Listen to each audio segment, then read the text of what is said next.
আজকে আমাদের মাঝে আছেন এবং উনি আজকের এই অনুষ্ঠানের প্রধান অতিথি হিসাবে উনি ওনার বক্তব্য আমরা শুনবো।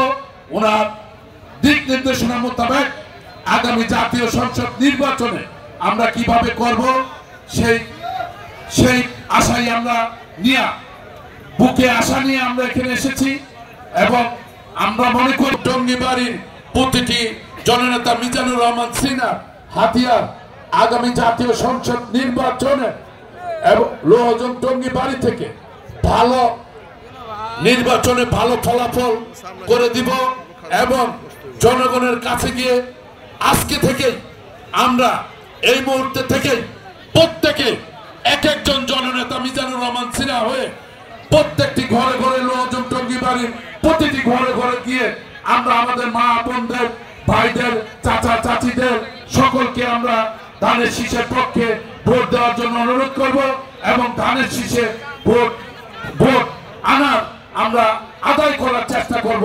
সকলকে আমি আমার সংক্ষিপ্ত বক্তব্য এই পর্যায়ে এখানে শেষ করলাম। সকলকে ধন্যবাদ।